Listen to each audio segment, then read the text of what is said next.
فرش التراب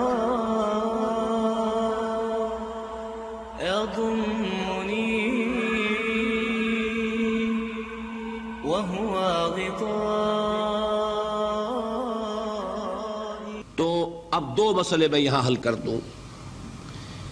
جو لوگ کہتے ہیں حضور کو علم غیب نہیں تھا اور جو کہتے ہیں تھا، بدقسمتی سے دونوں نے ڈیفینیشن علیحدہ کر لی. جو ڈیفینیشن نفی کرنے والوں نے کی ہے اس کی وجہ سے، اس کے اعتبار سے واقعتاً نہیں تھا.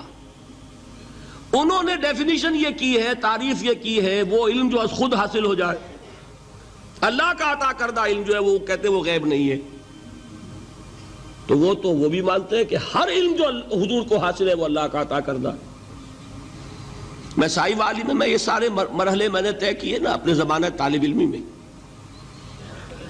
مولانا منظور احمد شاہ صاحب ہیں سائی وال میں ایک،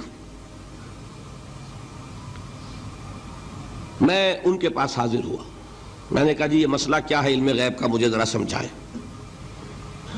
انہوں نے ایک کتاب اپنی نکالی کہ دیکھیے صاحب ہم حضور کے علم کے بارے میں یہ باتیں مانتے ہیں.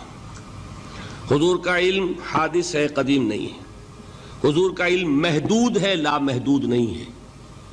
حضور کا علم عطا کردہ ہے، ذاتی نہیں ہے. میں نے کہا یہ تین باتیں اگر آپ مان لیں تو میرا تو جھگڑا کوئی نہیں آپ سے. ہوتا کیا ہے جب آئیں گے وعظ میں، خطابت میں، تو عالم ما کان وما یکون، اب الفاظ وہ استعمال کر جائیں گے.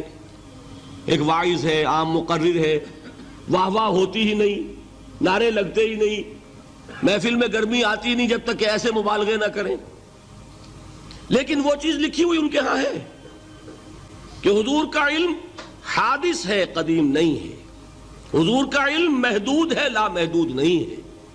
حضور کا علم عطائی ہے، ذاتی نہیں ہے. ان تینوں چیزوں کے بعد کوئی بڑے سے بڑا وہابی اور بڑے سے بڑا اہل حدیث بھی انکار نہیں کرتا. باقی یہ بات جان لیجئے کہ غیب اور حضور یا شہادہ یہ در حقیقت عام انسانوں کے اعتبار سے الفاظ استعمال ہوئے ہیں.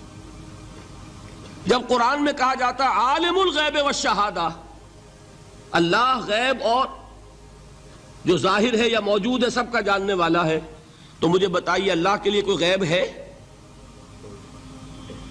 اللہ کے لیے کوئی شے غیب ہے؟ تو کیوں کہا جا رہا ہے عالم الغیب والشہادہ؟ وہ ہمارے اعتبار سے کہا جا رہا ہے. جو تمہارے لیے غیب ہے اللہ اس کو بھی جانتا ہے، اور جو تمہارے سامنے اللہ اسے بھی جانتا ہے. اللہ کے لیے تو کل شہادہ ہے. کسی شے کا لا یعزب عنہ مثقال ذرۃ فی السماوات والارض، آسمانوں اور زمین کا ایک ذرہ بھی اس سے غائب نہیں ہوتا. غیب کا وجود کیا اللہ کے لیے؟ تو یہ الفاظ مستعمل ہیں ریلیٹو ہمارے اعتبار سے، اور ہمارے اعتبار سے جو شے غیب ہے اس میں سے ایک حصہ اللہ دیتا ہے نبی کو، تبھی تو نبی بنا. فرشتے کو دیکھا، فرشتہ ہمارے لیے غیب ہے. جنت دکھائی کہ نہیں دکھائی، ہمارے لیے غیب ہے کہ نہیں ہے. دوزخ کا مشاہدہ کرایا کہ نہیں کرایا، ہمارے لیے وہ غیب ہے کہ نہیں ہے. جو چیزیں ہمارے لیے غیب ہیں انہی کے پردے اللہ کچھ اٹھاتا ہے. کل غیب نہیں. کل غیب کا علم ہو جائے گا تو وہ شرک ہو جائے گا. کل کا لفظ جہاں آیا شرک ہوا. جب آپ کہہ رہے ہیں محدود ہے، لا محدود نہیں ہے، تو کل کا لفظ استعمال نہیں کر سکتے. لیکن غیب میں سے کچھ علم دیا گیا تبھی تو نبی بنا، ورنہ میرے اور نبی میں فرق کیا ہوا پھر؟ البتہ یہ کہ وہ غیب کا علم ہو یا حاضر کا علم ہو، سائنٹیفک نالج ہو یا وحی کا علم ہو، کوئی بھی علم ہو، آیت الکرسی کے الفاظ نوٹ کیجئے، یعلم ما فی السماوات وما فی الارض، وہ جانتا ہے. ولا یحیطون بشیء من علمہ الا بما شاء، مخلوق میں سے کوئی بھی اس کے علم میں سے احاطہ نہیں کر سکتا مگر جتنا وہ چاہے. اب یہ بات علیحدہ ہے کہ ہم کون ہے طے کرنے والے کہ ناپیں بیٹھ کر کہ اللہ نے ابراہیم کو کتنا علم دیا. ہم ناپ سکتے ہیں؟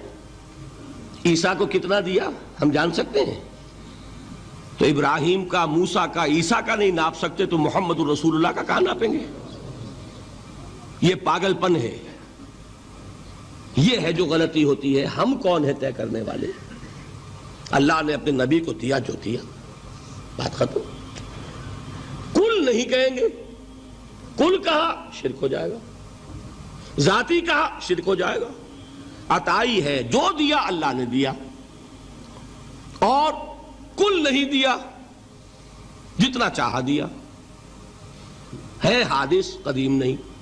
تینوں چیزوں مان لیجئے تو شرک کا کوئی شائبہ نہیں ہوگا۔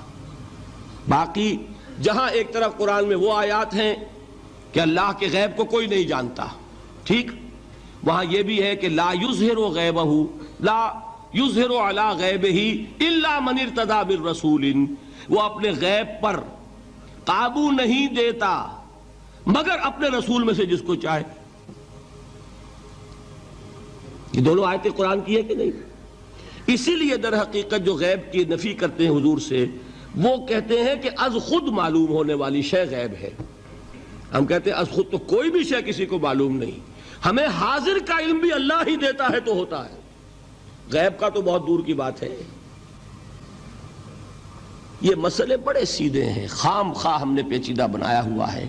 خدا کے لیے ان مسئلوں کو سلجھائیے اور جوڑیے، کاٹنے کی بجائے جوڑنے کی فکر کیجیے کہ بھائی یہ اپنی اپنی جگہ پر علیحدہ علیحدہ تم نے تعریفیں کر رکھی ہیں اس لیے جھگڑ رہے ہو،